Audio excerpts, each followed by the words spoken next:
বাংলাদেশের সবচেয়ে বড় দল যেটাকে আমরা মনে করি যে এখন ক্ষমতার দ্বার প্রান্তে বাংলাদেশ জাতীয়তাবাদী দল, এমনও হতে পারে এই দলটিকে জোটবদ্ধ হয়েই নির্বাচন করা লাগতে পারে। অথচ এই নির্বাচনের আজকের যে পরিস্থিতি তৈরি হয়েছে, এটা যদি আজকের এই পরিস্থিতি না হয়ে 5ই আগস্টের আগে ভিন্ন কোনো নির্বাচনে বাংলাদেশে হতো, এমনও হতে পারত সেখানে বিএনপি সংখ্যাগরিষ্ঠতার ভিত্তিতে একাই সরকার গঠন করতে পারত। তো দিন দিন বাংলাদেশের পরিস্থিতি কিন্তু পরিবর্তন হচ্ছে। আগামী নির্বাচনে ভোট কোন দল কত পার্সেন্ট পেতে পারে, কারা নির্বাচনে জয়যুক্ত হতে পারে, এ ধরনের একটি রিপোর্ট প্রকাশ করেছে ইনোভেশন কনসাল্টিং নামের একটি সংস্থা। যেই সংস্থা তাদের এই সংগঠনের ব্যানারে প্রায় 10,696 জন মানুষের উপরে জরিপ চালিয়েছে। 64টি জেলায় তারা এই জরিপ চালিয়েছে এবং এই 64 জেলার মধ্যে তারা কার্যক্রম শুরু করেন 19শে ফেব্রুয়ারি থেকে 3 মার্চ পর্যন্ত তারা এই কাজ করেন এবং তাদেরকে বিভিন্ন আরও ছোট বড় সংস্থাগুলো সাহায্য করেছে এই কাজ করতে।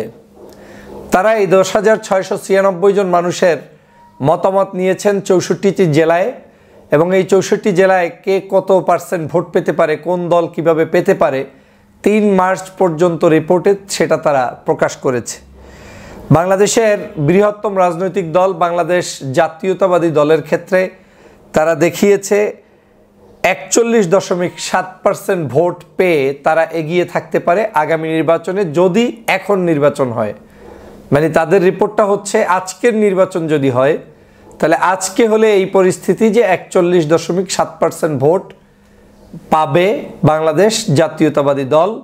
দ্বিতীয় অবস্থানে রয়েছে বাংলাদেশের অন্যতম সেরা আরেকটি দল বাংলাদেশ জামাতে ইসলামী, যারা 31.6% ভোট পাবে যদি আজকের ইলেকশন হয়। এটা হচ্ছে তাদের 10,696 মানুষের মতামত। সেখানে আওয়ামী লীগকেও তারা হয়তো পছন্দের তালিকায় রেখে মানুষকে জিজ্ঞাসা করেছে, তাতে 13%-এর অধিক ভোট তাদের ক্ষেত্রে দেখানো হয়েছে, 13.9।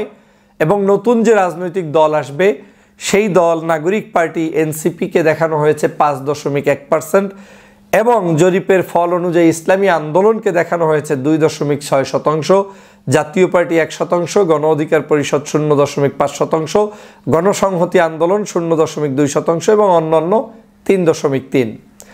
আমি এই বিশ্লেষণটাকে নিয়েই কথা বলতে চাই। এখানে কিছু সঙ্গতি কিছু অসঙ্গতি দুটোই প্রকাশ পেয়েছে। আমার কাছে মনে হচ্ছে ফর এক্সাম্পল বাংলাদেশে এখন যদি নির্বাচন হয়, এই নির্বাচনেও বাংলাদেশে তৃতীয় অবস্থানে থাকতে পারে, যেটা আমার কাছে ধারণা, সেটা হচ্ছে ইসলামী আন্দোলন বাংলাদেশ, জামাত ইসলাম, বিএনপি, ইসলামী আন্দোলন বাংলাদেশ, এরপরে আসতে পারে ছাত্রদের সংগঠন কিংবা গণ অধিকার পরিষদ। এই জাতীয় সিরিয়ালে আপনার আসার সম্ভাবনা রয়েছে। এর সাথে আরও অন্য অন্য রাজনৈতিক সংগঠন রয়েছে। কিন্তু এখানে একটি বিষয় হচ্ছে যে বাংলাদেশের একটি জিনিস কিন্তু পরিলক্ষিত হচ্ছে যে আগামী নির্বাচন যদি আওয়ামী লীগ না আসে, এবং আওয়ামী লীগ আসবে বলে আমার কাছে মনে হচ্ছে না, এবং নির্বাচনে যদি জোট হয়, যেমন জামাত ইসলাম তারা 31.6% তাদের জরিপ অনুযায়ী যদি পেয়ে থাকে, যদি সেখানে ইসলামী আন্দোলন বাংলাদেশ আমার ধারণা মতে ভোট এখন যেটা দেখানো হয়েছে এর চেয়ে বেশিও পেতে পারে, তাহলে এবং তার সাথে যদি অন্যান্য ইসলামী দল যেগুলো এখানে দেখানো হয় নাই তাদের জোট হয়, পাশাপাশি যদি তাদের সাথে ছাত্রদের জোট হয় কিংবা ভিন্ন কোনো মানুষদের জোট হয়, পরিস্থিতিও কিন্তু ভিন্ন দিকে যেতে পারে। আবার বিএনপি 41 এখানে পেয়েছে, এই 41 থেকে বিএনপির বাড়তেও পারে কমতেও পারে। এটা সম্পূর্ণ নির্ভর করবে আগামী নির্বাচন যখন অনুষ্ঠিত হবে সেই সময়ের প্রেক্ষাপটে জনমানুষ, বাস্তবতা এবং সেই সময়ে সর্বোচ্চ ধৈর্য ধরে যেই দলটি জনগণের হৃদয়ে স্থান অর্জন করতে পারবে তারাই আগামী নির্বাচনে এগিয়ে যেতে পারে। আমার দৃষ্টিকোণ থেকে এই জরিপটা একেবারে বেঠিক বলে আমি মনে করি না, এটাকে আমি সঠিকের কাছাকাছি মনে করি। সাধারণ জনগণের মধ্যে এখন পর্যন্ত এই যে মতামত প্রকাশ করেছে এর কাছাকাছি মতামতই ঘুরে বেড়াচ্ছে। তবে এই জায়গাগুলোতে যারা জরিপ চালায়, এই জরিপ চালানোর জনগণের উপরেও অনেক সময় নির্ভর করে যে কোন টাইপের মানুষের কাছে তারা জিজ্ঞেস করেছে। যেমন আপনার বাংলাদেশে বিএনপির জনসমর্থন সর্বশ্রেণীর মধ্যে আছে। বাংলাদেশ জামায়াতে ইসলামী এরপরে অন্যান্য ইসলামিক সংগঠনগুলোর জনপ্রিয়তা সর্বমহলেই রয়েছে, তবে বিশেষ করে বেশিরভাগ ধর্মভিত্তিক মানুষদের কাছে রয়েছে। এখন কত পার্সেন্ট ধর্মভিত্তিক মানুষদের কাছে আপনি পৌঁছতে পেরেছেন সেটার উপরে অনেক সময় নির্ভর করে এই ধর্মভিত্তিক দলগুলোর পার্সেন্টেজ বাড়বে কিংবা কমবে। কারণ সমাজের এমন মানুষ রয়েছে যাদের কাছে হয়তো আপনি পৌঁছতে পারেন নাই, কিন্তু তারা কিন্তু নীরবে নিবৃতে ভোট দিবেন। তা আমরা এই 10,000 মানুষের রেজাল্টের উপরে ভিত্তি করে কাউকে ফার্স্ট সেকেন্ড বানিয়ে দেওয়া উদ্দেশ্য নয়, কিন্তু এখান থেকে শেখার আছে।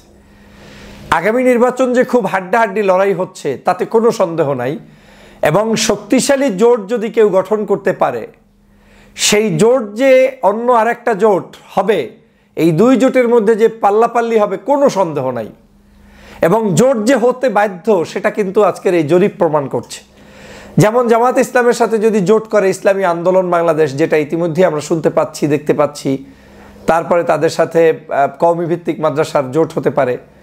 এরপরে যদি তাদের সাথে জেনারেল অন্য কোনো দল আসে, গণ অধিকার পরিষদ চলে আসতে পারে, ছাত্রদের সংগঠন চলে আসতে পারে, তাহলে কিন্তু একটা বড় সংগঠনে রূপান্তরিত হয়ে যাবে। আর যদি তারা নাও আসে, শুধু ইসলাম ভিত্তিক যে দলগুলো আছে, মানে ধর্মভিত্তিক মানুষ চেনে, সেই দলগুলোও যদি একত্রিত হয়, তাহলে এটা একটা বড় ধরনের শক্তি হিসাবে কাজ করবে। যেটা আমি ইশারায় বুঝালাম যে প্রায় 31.6% যদি জামাত কালকের রিপোর্ট অনুযায়ী আজকের ভোট হলে পায়, আর আমার ধারণা চরমনায়ের যে এখানে রিপোর্টটা দেখানো হয়েছে 2 পয়েন্ট সামথিং, এটা আমার কাছে অতটা বিশ্বাসযোগ্য হয়নি। এখানে আমার ধারণা তারা মোর দ্যান 5%, 6% ভোট, যদি এই রেশিও ঠিক থাকে, বর্তমান যে চাহিদা মানুষের সেটা যদি ঠিক থাকে, তাহলে এই দুটি দলই তো একত্র হয়ে গেলে প্রায় 40%-এর কাছাকাছি তারা চলে আসছে।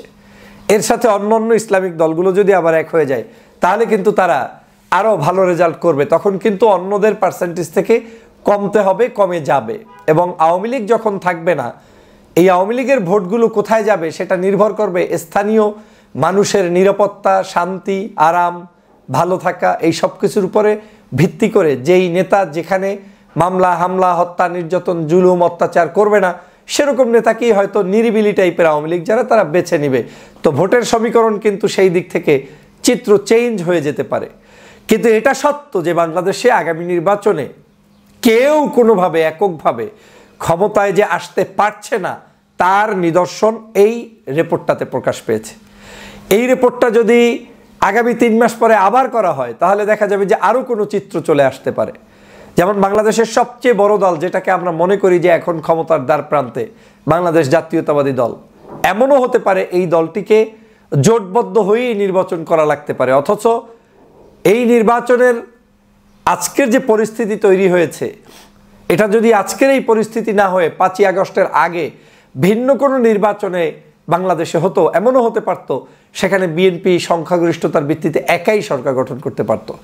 তো দিন দিন বাংলাদেশের পরিস্থিতি কিন্তু পরিবর্তন হচ্ছে। অতএব প্রত্যেকটি রাজনৈতিক দলের কিন্তু এখান থেকে লার্নিং পয়েন্ট আছে, শেখার পয়েন্ট আছে। আপনি জিতবেন না, আপনি কি করবেন না, সেটা সম্পূর্ণ জনগণকে সাথে নিয়েই করতে হবে। আর যে রাজনৈতিক দলগুলো এখানে সেকেন্ড হিসেবে দেখানো হয়েছে, থার্ড, ফোর্থ হিসেবে দেখানো হয়েছে, তাদের জন্যও শেখার আছে যে আপনার কার্যক্রমটা আপনি কতটা শক্তিশালী সেটা নির্ভর করছে আপনার জোটবদ্ধ হওয়ার মধ্য দিয়ে। আপনি একা বড় কিছু করতে পারবেন না, অর্জন করতে পারবেন না।